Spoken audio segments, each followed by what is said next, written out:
Welcome to another episode of Harlem B.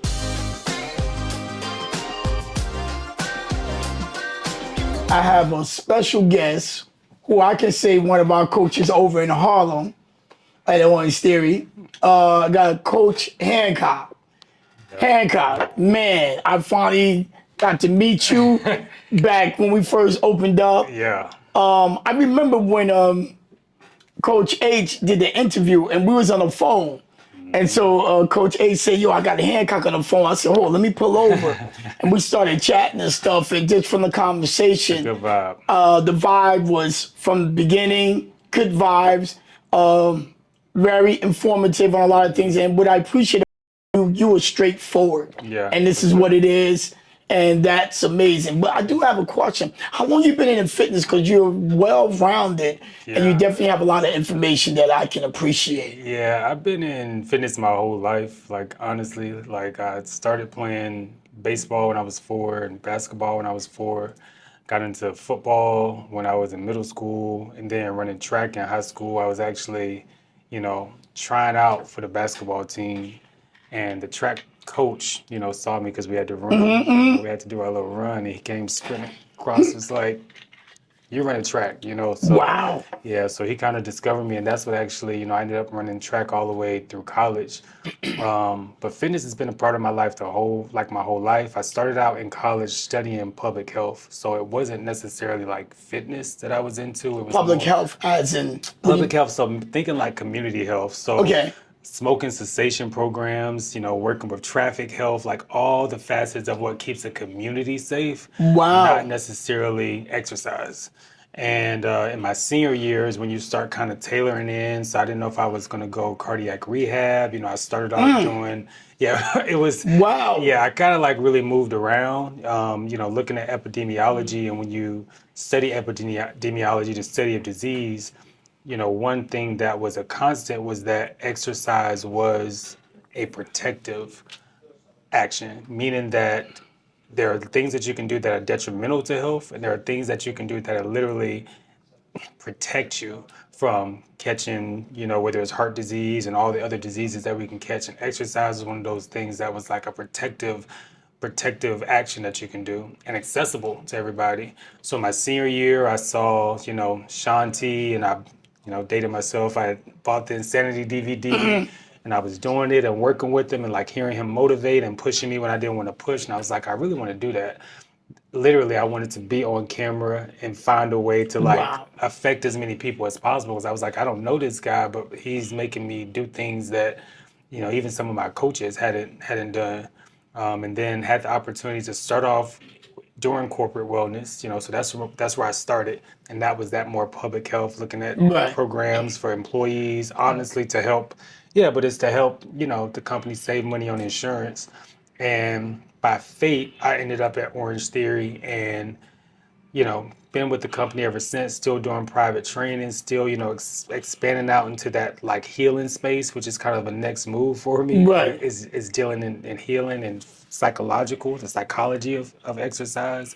But it's been a while. I would say at least like as a professional, about 15 years. Wow. So fitness overall is just your occupation.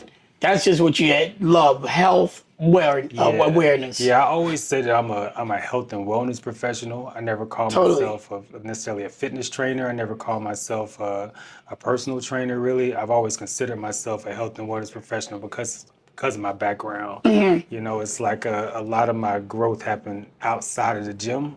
And then, what people tell me, and I'm not the one to toot my horn, but that this is kind of a gift for me, inside. It is. I appreciate It is. you. I appreciate you. I Yeah. say that honestly because even when you do coach and and I hear you coach and some of the things that you're saying, I'm on the outside listening in to the class. I'm like, whoa, that was deep. And even when you do your cool down, you just take it to another dimension. Yeah. And it just resonate with so many different people. Yeah.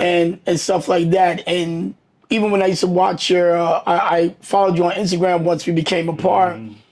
part of the Harlem team, Yeah. and on your Instagram, you've been in a fitness game for a long time, and I noticed you came up from Atlanta. Yep. How did that go? How was Atlanta, and Wow, how did you Atlanta. make it back? I mean, are you originally from New York or originally I'm from originally Atlanta? from Atlanta, born and raised Wow, ATL Shouty, yeah, ATL born and raised shout it. Shouty, yeah. I went to school, at University of Georgia and was working. I saw the first studio in Atlanta, first Orange Theory. I was at the first studio. By the time I left, we had, I want to say, over 50. And I just kind of like rode up the ladder, started off as a coach and then a head coach. And then I was a regional over 5 studios, then a regional over 12 studios. And then I became the regional of the state, which positioned me to, develop coaches, which was probably, out of all the things I've done in fitness so far, was probably my favorite thing to take, fitness professionals and take some of the knowledge that I have, give it to them, do it how you do it, but helping people expand and find their own path. And it's really awesome to see some of the coaches that I've developed, like how they've grown, I would say, beyond where I am. Wow, And that's when you know you're doing you're things right. Yeah, yes. you kind of want the people that you work with to move beyond you if they can. I mean, you want to keep moving too, but that means you did things right. And honestly, I would say I ended up in New York, man. I was in a real rough space in my life. You know, That's all right. if I get deep with it, I had a relationship that had failed. Things that changed within Orange Theory. The company was acquired, and I was in a space of living in Atlanta and feeling like I felt unmotivated. I felt uninspired, and I didn't really know what to do. And I went to the convention in 2019, and a team from New York said, "Have you thought about New York?" A lot of teams were approaching me. What are you doing? Da, da, da. And I came to New York, and it was like it just felt right. You know, I, it just felt right. and that's like a segue into the question I was going to ask you. Has there been a time in fitness that what has there been a time in fitness that helped you navigate through your challenging times? Yeah. Would you just vent right into it? And I was like, interesting. So, Yeah, it's like, that was a moment in life, and that's just part of adulting. And that actually, like, it just led to a cycle. I would say 2019 moving forward, I've done a lot of growing up. Was that kind of broken engagement that happened, and then coming to New York, September 2019, having a pandemic hit in September 2020 when I'm in a new space and trying to get my grounding. Coming out of a pandemic, losing my dad in 2020. Well, first losing a friend to suicide during the pandemic. A really good friend, who moved to New York and we're like, oh, you're right up the street from me. Oh, this is perfect. One of my friends from Atlanta who then committed suicide, within 7, 8 months of coming here. And then losing my dad in 2022. And so it's been a constant period of me growing up. And what's been constant is honestly what has got me out of my house in moments when I've been depressed is knowing that members, for one, are waiting for me. And for two, to come inside of this fitness space. And a lot of times people would tell me that I'm a light, but it's like I'm reflecting your light back to you and you're reflecting your light onto me. So members have really, they don't realize it, but those small words, thank you for what you did. I love this playlist today. Thank you for the words. That has really got me out of some dark spaces. If it wasn't for One Fitness, like the night I found out that my dad passed away, it was kind of a rough way that all transpired. But the first place I went to was the gym because I just needed to clear my space, to clear right. my mind. Um, and that opened up the when you talk about me talking in my stretch, that's what kind of opened me up because that next day I was coaching. I didn't want to take off because I was subbing for somebody. Right. So I didn't want to call and last minute. And it was like seeing how we can look past people. So I was at a studio, no one knew me. I was there subbing, and I felt people looking past me. And it just opened me up to say, like in the middle of the stretch, like none of you all know this, but I just want to share that my dad passed away last night, or I found out that he passed away. And that was the first time in that session where I felt people turn and see me. You know what I mean? Yeah. And I had already like had a moment of saying things through the stretch, but that's what opened me up to doing that more. And what's been encouraging, I just had a member come up to me yesterday. Her mom passed away, and she said, I had to come and see you. I just had that today. I just had that today. This Kate, space, yeah, one of the members, excuse me, one of the members came up to me and said that she lost one of her students. He or she drowned, and she said I had to come in to work out, and it was like deep. And so I just gave her a hug and just embraced her. same, yeah. And she said that you say some things that just touched me. So she said I had to come in today, just today. And I was like, wow. And it still hit me because everything that you're saying, it's like a mirror to me because yes, I went through a lot of things, but it's not about me today. But we all are experiencing something in fitness. Whereas I lost my father back in 2000 and before COVID, 2017, and it was challenging. And that's why I just keep myself open. I don't have anything to hide or shield away. I'm just straight up front. And wow, I can relate with that. And now that you're talking about it, I want to touch on something a little bit different. Mental health. Yeah. You know, how does that and how does fitness connects with mental health? Because that's a lot of things. And I remember It's you so and I big. touched on this before. Yeah, we talked about that And plenty of times. I had a men's night, which was mental health awareness, in one of my classes, and we had all men because you know it's a serious thing that's happening in America with what's going on, and not only that, it's a lot of men that holding a lot of things in because we are that man and men supposed to be strong, That's what we're, yeah. not supposed to show emotions. And then there, here it is. We are some men. It's okay to let it out. Let it out. It's okay. Because, it was something like they say, men cry in the dark. No, That's, why? Show your emotions and your feelings. So let's talk about that's that. huge. So, I mean, luckily I had a dad who I saw cry from a young age. So I never had the idea that, because you cry, that makes you a wimp or that makes you soft. It makes you soft if you're soft, and it makes you a wimp if you're a wimp, and you're not a man if you're not a man, and that is what it is.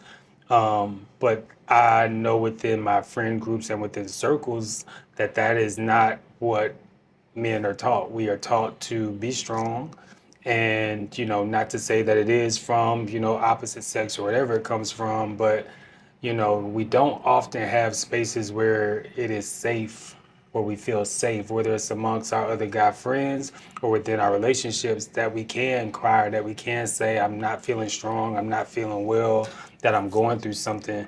So I think a lot of us we put on a mask, and we put on that mask of that masculinity is about being strong, and that not recognizing that being able to say that I need support or I'm not feeling strong in this moment, that is true strength. That is true strength to be able to say, I don't feel strong right now.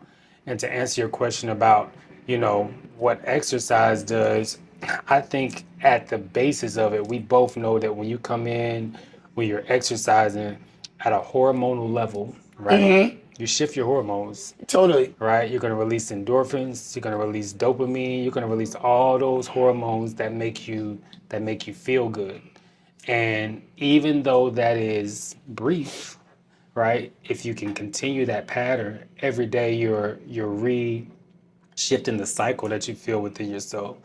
I think outside of that, we both know that when you look good, you Feel feel good. good.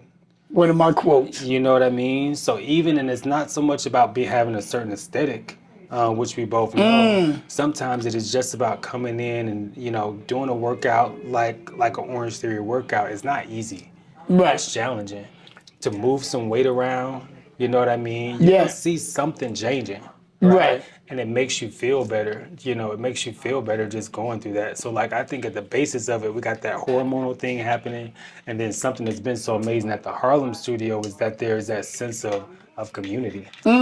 You know what I mean? And it's so awesome. We've both seen it. You know, we're Yes. two guys or two girls talking about work or talking about, and we're just like, okay, like let's do it. It's like a lot of connection here in And the Harlem connection is community. important because New York is a city, you know, that is busy, but it can be lonely. Mm. You know what I mean? So when you Yes. come inside of these walls and you're sweating together, you're burning together. Like, you know, I'm in a fraternity, so you know, there's processes, Right. Right. as you go through a fraternity and those challenges of doing those things with the community really help to bond you together. And I think within this space, we target some of that loneliness, that feeling of feeling by yourself. You're right. Um, I appreciate that. yeah, so many benefits. And one thing that you touched on, aesthetics. You know, a lot of people think that people come to the gym to, for muscles, to look good, Yeah, and this and that. But that's why I'm here. it's most. I guess you and That's me why I'm here. both. Yeah, that's why But I'm here. I mean, I'm here for well-roundedness Yeah, because everything. Yeah, even with the aesthetics that we're talking about, that body, but it clears your mind with the dopamines and the hormones and just making that connection yeah, with a community. And one thing I can say about Harlem is always a connection. I mean, so many members came to myself, to you, and to all the other coaches and expressed some form of concern. And it may not be related to fitness, but they just say, I needed to come here today. I needed to hear you today. I needed to get a workout in. And it plays a part of mental health. yeah. Fitness is not always about, moving things around. Just could you just said it again? You said New York can be lonely. It can be But when lonely I with come all inside these these people. four Yeah. walls, I feel welcome. Yeah, because on the train, on the subway, you know, a lot of times we're trying not to connect. You know, we put our headphones on and we're trying to go into our own space. And then something else within like the physiology of exercise outside of what's happening hormonally, like your brain is shifting when you are on a treadmill, you're doing an all out. Usually, you are not concerned with anything that's happening at work, anything that's happening with your boyfriend, girlfriend, husband, wife, kids, because you're just trying to breathe. You know what I'm Trying to saying? get your You're winning that trying to all breathe. out. Yeah, you're just trying to breathe at that point, and that's why I make that stretch moment what it is. You know, and for You people do. who haven't worked with me in the stretch, I have a moment of what like to call conscious breathing or unconscious breathing, whereas a lot of us we forgot what the weight was on our shoulders. So before we pick it up, and what I realized early on, my calling in fitness, and this was, you know, I believe in God. We all have different things that we believe in. And God gave me that message that fitness for me is the vessel that allows me to crack the shell of people open so that I could input the gifts, the messages of you're strong enough, you're worthy, you're capable, and don't pick up what doesn't belong to you, right? When it comes to insecurities and doubts and fears, I got that message early on. So when people are that empty vessel, that cracked shell, it's like before you go and start picking up what you left from work, let me remind you, right, that everything you focus on, you magnify it. So instead of focusing on your stress, your doubt, your fears, your insecurities, let's focus on what's going right today. If you came in here and you walked in here, that means you have legs. That means you got feet and you got arms too, and you got eyes, and you can see and you can smell. And I'm blind in one eye, so I'll say it. If you can see, I'm legally blind. I'm blind in one eye. So if you can see out of two eyes, you're sitting here mad because your Wi-Fi is not working, but you forgot to be thankful for the fact that you have eyes. What you focus on, you magnify. So I like to Right. remind people of that. If you don't want to be stressed about what's happening at work, leave it behind because you forgot about it for this moment. So let's focus on your working legs, working arms, and working gratitude. So it's like that type of message is what I try to let people walk out with, because I do think it helps balance mental health, because I had to do that for myself. You Right. know, when I'm missing my dad, you know, when I'm thinking about my friend that committed suicide, when I'm thinking about, you know, relationships that didn't work out, when I'm thinking about what's the next move, when I'm feeling lonely in this city, because yeah, I moved and there's a lot of people here, but I'm not from here, Right. you Right. know. I have to remind myself. So I'm always telling people, I'm never telling you what to think. I'm never telling you what to do. I'm just sharing with you what's brought me joy, what's brought me peace, what's brought me light in my moments of challenge. Wow, I appreciate that. So you worked at a numerous of Orange Theory. Oh yeah. I'm not going to ask you what was the best, but how did the Harlem studio impact you and your career going and training, You coaching? know, I don't know the right way to say this, Sai, but I'm speaking real. Appreciate that. It is nice to come into a diverse studio. That was something I had never really experienced, even coming from Atlanta, being a regional director in Atlanta, to come in and have a studio of a diverse member base, to have a coaching squad where I'm not the only person who looks like me is different. And they gave me a sense of belonging in a brand that I've been a part of for a long time, but when you're looking around and you don't see yourself a lot within the space, even if you do feel a part of the space, there's a different sense of belonging that I feel at Harlem, which is why it was so important. You know, when I heard the Harlem studio was open, I was on Instagram and can I audition? Like, let me know, like I remember. what I need to do, you know. And then, you know, working with other studios and being very adamant that like this is something that I need to do, because in my long years of working with the brand, I've never seen a studio like this. Um, so it was just important. It was important for me in that way. It gave me a different sense of working with the community that I know needs. Harlem needs this Orange Theory. You know what I mean? And to have it be happening while I live in Harlem, I'm living in the neighborhood and I'm not a part of it. It's amazing. I couldn't let it go down. I couldn't let it go down like that. Wow. Wow, that's deep. Yeah. And I knew this was going to be something different, and I definitely feel it. Yeah. What's one message that you could send out for those that may be struggling about coming to Orange Theory Harlem or just fitness? You know, Yeah. what's a message that you can give out for someone to say, you know what, I can do this. Let me try it. You know, that like takes me back to those public health days where, you know, you learn about the trans theoretical, you know, model of behavior change, you know, and you have, you know, pre-contemplation and contemplation and then You're going action. back into the You books. know what I mean? So for a lot of people, they may not think they're ready. And what I would tell them is, you are as ready as you believe you are, so just know that you are. If you, all it takes is one step. And that's the beautiful thing about stepping into a place like this, is that we guide you along, you know. And I'll tell first timers that a lot. My goal today is not to push you. My goal is to pull you in the direction that you want to go, right? Pushing you, I can push you over, you can fall over, I can push you to a point that you don't want to go. But in order for me to pull you, you have to make that step, right? So that would be my message really to anybody is, give yourself a shot to be the best version of you. A lot of times it can be our own doubts, fears, insecurities that rob us from stepping into the highest version of ourselves. We don't give our chance to be the best. We don't give ourselves a chance to be the best version of ourselves. What's the worst thing that can happen is you can be a better you. So, for sure. For sure. And you won't know unless you try. You know, that will be the side effect. The worst thing that will happen, right, from you stepping inside the doors and committing to a behavior change is that you become a better version of you, right? Worst thing, you look in the mirror next year and you don't recognize yourself because you've evolved to a higher version. I got another question for you. That can't be This, so bad. nah, not at all. Not at That all. can't be so bad. Now, you definitely a fitness guru. I appreciate that. You done personal training.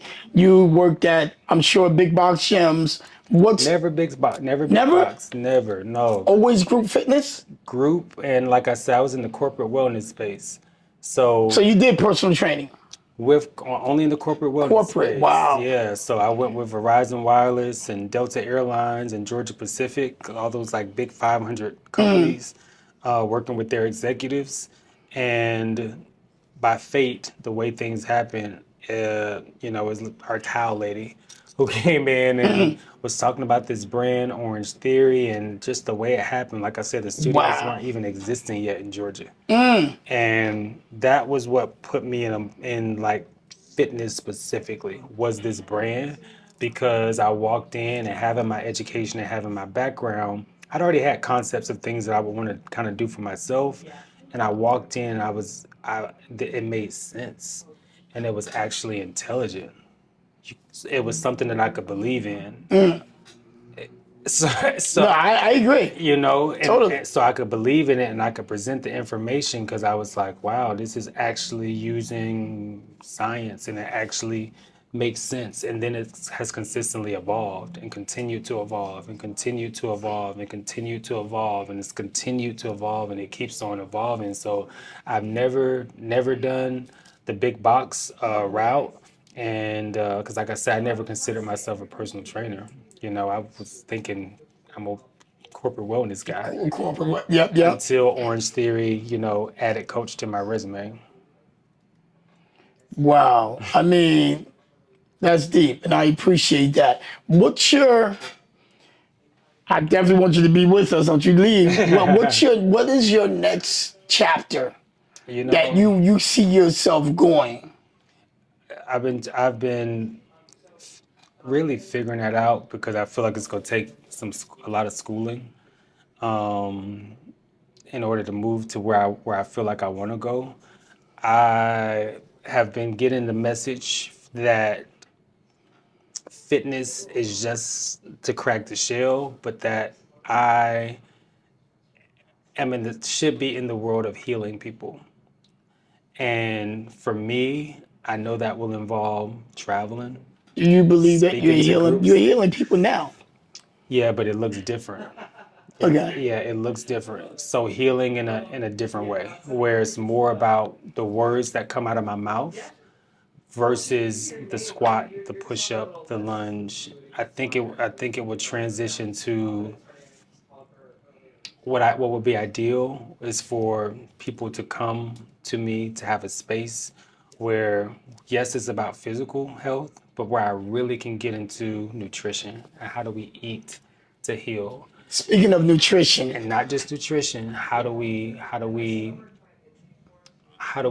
clear our minds? How do we take care of our psychological health? And I get to tap it here. So I'm saying I don't discount this place in my journey. I'm supposed to be here. I'm learning every day. I'm learning how to navigate people. I'm learning what people are going through. But I can hear that nudge and feel that nudge in me that it will be a shift that is more about all aspects of what it is to be well. right? When you say nutrition, you did a nutrition workshop, and I'm That's it. so angry at myself. I didn't get on a call, and I must have got I deviated for I don't know what it was. I'm doing You a and me. re-record of that anyway, so I'm Yeah, I gonna sit definitely down because and do I a heard so much re-record. about that. I Yeah. say, oh, that was just so that was good. I really do appreciate Yeah, that. it was an opportunity for me to share information. I like went on, I did my master's in exercise science, so like I focused on sports nutrition. So it was a chance to get members here that basic knowledge. A lot of us, which Si, exercise is great, but that's just a piece of when it comes to if we're talking about body composition changes. Right. And when we think about what we eat, that is our fuel, right? All the cells in our body, from our brain to our heart to all of our organs to our skin to our nails, it is comprised of what we are fueling ourselves with. And Facts. so many of us may feel dead or low energy because we eat dead and low energy foods. So, Non-nutrition. yeah, non-nutrition. So, like I said, that next phase is about that. And with the workshop, it was an opportunity to share some of that because I don't necessarily get to share all of me in this space. And I think that's what I was getting at is that I'm just giving a piece of myself, but Right. there's so many facets to me that I don't really get to pour out, but Right. they're there. Can you share a standout success story Oh my of a gosh. member As soon as you say who this, I made a already know. huge shift, and what role did you play in that as a coach? I won't take much credit for it, but this member, as soon as you said, can you share a success story? This was when I was in Atlanta, and I remember this member so much because I went to school with this woman's daughter. So I remember seeing her when I was like 4, 5, 6, 7. I hadn't seen her in a long time, right? So and I'm an adult. And she, maybe had gained a few pounds since I remember as a kid, but that's, what our moms do. It Right. didn't think much of it. She didn't have a lot of confidence. She was so scared to come inside of the room. She knew that she was gonna fail. She knew that she wasn't gonna be successful. She knew that it was gonna be challenging for her to meet her goals. So I would say if I gave her anything, it was just like I keep wanting to say her name. I'm gonna say it because Cassandra. I was like, you can do this. Just come in, move your body today. And I remember I literally cried in the middle of class. It was maybe 3 or 4 weeks because she was scared to walk. We started walking her like 2 miles per hour, holding on, no incline. She knew me, so she would come to my sessions. And it was Right. like, just getting her, like, you can do it, you're all right. And I looked up one day, remember walking down the center aisle between the rowers, music going, and I looked up and she was running Running. on the treadmill. And it was like, I don't know why. I mean, I do know why, but it was like I had to turn my mic off because I had to just go, Watering. I had to go stand in the corner for a second because it was the look in her. Oh, I'm getting teary-eyed thinking It's about all it. right. It Ooh, was, don't you start this. yeah, it was a look in her face though. It was that she was not that same person who was so scared and so insecure. She was confident. She wasn't running like, I don't know if I can do this. Right. It was her looking at herself in the mirror, running and doing it like it was just like she probably forgot that girl. She forgot that woman. So I reminded her when she got off the tread, I said, do you remember when you first walked in here? Do you remember how scared you were? She said, yeah. I said, do you remember how nervous you were? She said, yeah, I was nervous. I said, what did you just do on the tread? She said, wait. I said, what were you just doing? She said, I ran. I said, I told you you could do that. And it wasn't about me because we both know we're supporting you, but you have to do the work.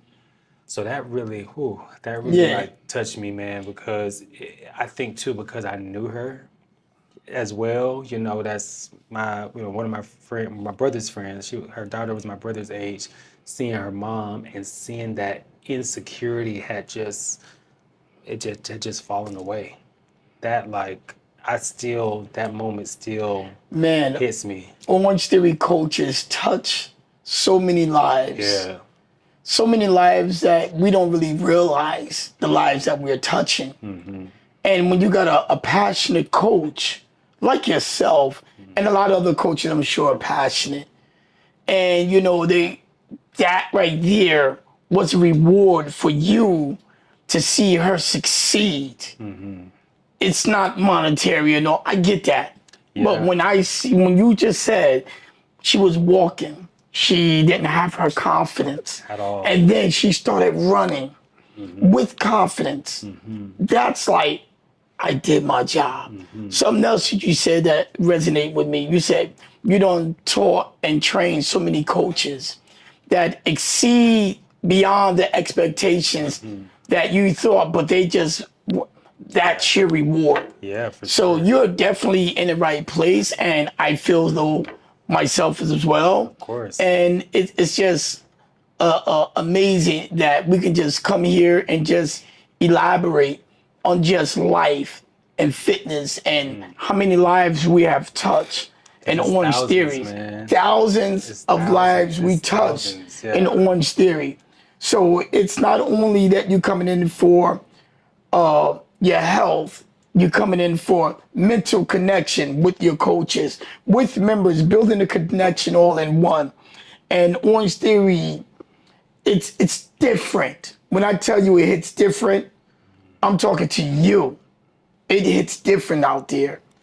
So if you haven't experienced it, if you haven't been to Orange Theory over in Harlem, I dare you to just take one class and then you tell me. Maybe you'll be the next one sitting next to Hancock and explaining what was your experience in Harlem, Orange Theory. But until next time, Hancock, before we go, what would you want to say to? First, I want to say thank you, man. Thank you for sitting down with me. Thank you for the time.